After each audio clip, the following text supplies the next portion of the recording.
Thanks, everyone. First, I would like to start with a short video that will explain what we will be talking about. If it works. No? There were.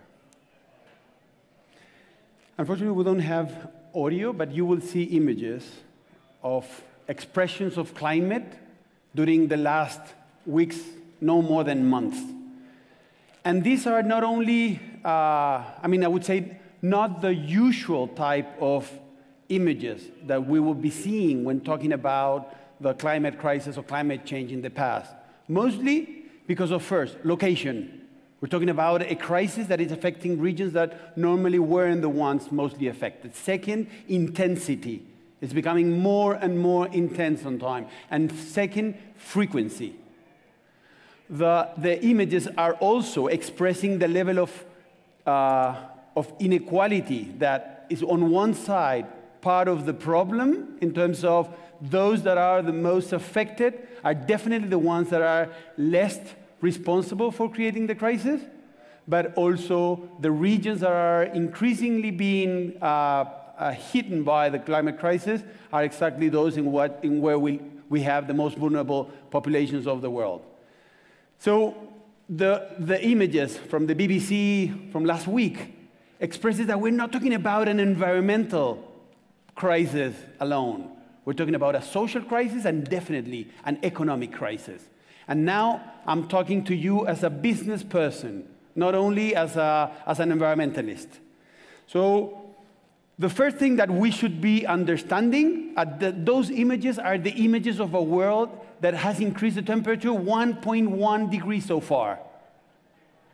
The world that continues increasing in temperature and is getting out of control. Explain me, who can project success in a world that gets out of control? And I can imagine I'm talking to an audience that is looking for success in business. Let me be clear. If you want to reach success, this is the most important stuff that we need to fix.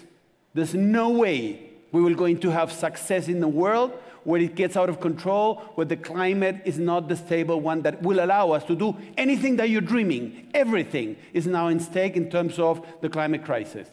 And those images were also quite timely because they came, those disasters came in the moment when the doctor of this disease gave us a new report. Maybe some of you heard the news about the Red Code for Humanity that came in August from the IPCC report.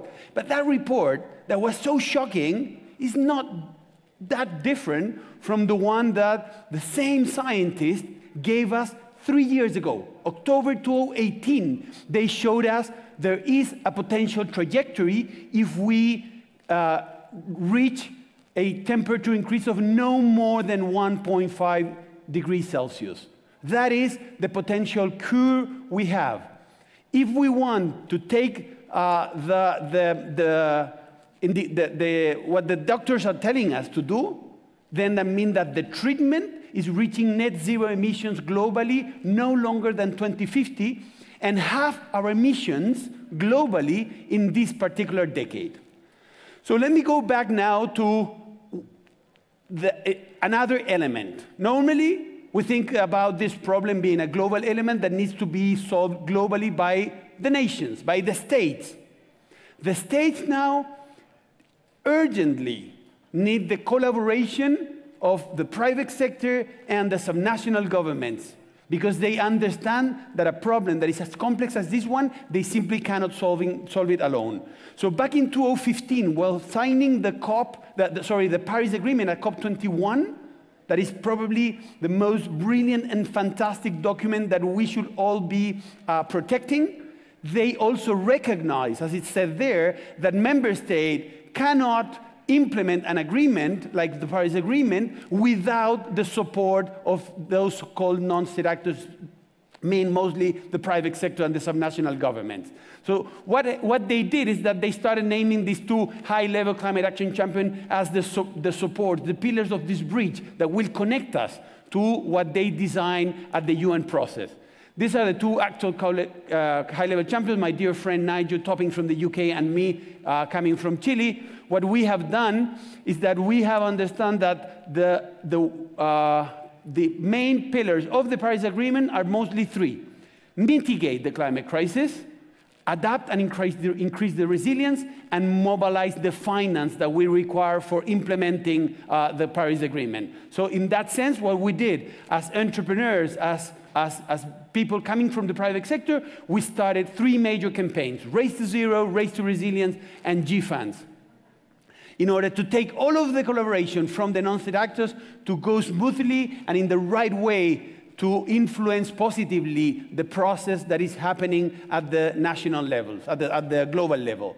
Race to Zero, the campaign on mitigation, has grown 190% in the last year. In the midst of the pandemic, we have seen a growth in commitments coming from the private sector and the subnational governments, increasing on time and now representing more than 15% of the global economy. We're talking about almost 800 cities and more than 4,000 in this moment, more than 4,500 companies around the world, also universities and also big subnational regions and healthcare institutions. If we put together the commitments from the non-state actors, from the private sector and the subnational regions, with the commitments from the nations, it's incredible, and something that probably many of you have not seen is that we went from almost zero concrete commitments to having now more than 80% of the global economy already committed. That's something that has been happening in the midst of the pandemic. The world is now understanding that we don't have any option but just commit to that net zero world. When it comes to the SMEs, the PYMEs, we have concrete ways how they can commit. The PYMEs Climate Hub, in English, the SME Climate Hub, and the B Corp Climate Collective are two ways how PYMEs, how SMEs can and should join the Race to Zero immediately. When it comes to resilience, we also managed this and launched this sibling campaign for increasing the resilience of 4 billion people in this decade, from now to 2030, for mostly those 4 billion people most vulnerable in the world. And when it comes to GFANZ, the money has already moved. The money is now in the net zero world. We have now $90 trillion committed from asset owners, asset managers, banks, insurance companies, and finance service providers. All of that, again, has happened in a very short period of time. It's quite evident that you might not be seeing it still. But believe me, the money of the world is now in this agenda. If you are not connected to this agenda, you're losing the possibility to follow the money of the world, because the money is already starting to build that net zero and resilient world that we require. We also have mapped 32 big sectors of the economy to understand where they are, what's happening in each of the sectors, and try to understand how many of them are already accelerating in this transition, how many of them are scaling up, how many are normalizing the decarbonization of the sector. So we mapped 32 big sectors of the economy, expecting to move them towards the net zero world. We started this work not more than 1 year ago, and today we have 15 sectors of the economy that are already in the right track towards the complete decarbonization. So again, if you are part of those sectors, believe me, your sector has already changed and is rapidly moving towards the total decarbonization, and that means not only the commitment, but also implementing the technology and the practices that are required in order to get there. Take this graph into consideration. This is what the doctors of the world are telling us we need to do in order to solve that major and the most important crisis that is in front of us. We need to peak emissions in the next 2 to 3 years. We need to halve our emissions in the next 9 years, and we need to reach net zero by 2050 at the very latest. This is the most complex, urgent, and important task that humans have ever confronted. So again, if you want to be successful, we will not be successful if we don't solve that. And That graph represents some of the most important opportunities for each one of you that might be now willing to innovate, willing to position in the best possible way in a market that has changed. In order to get there, we need courage, we need determination, we need innovation, we need creativity, everything that is here in this room. The private sector needs to support that curve. This is no longer an agenda that is part or is a responsibility only of the governments. No longer.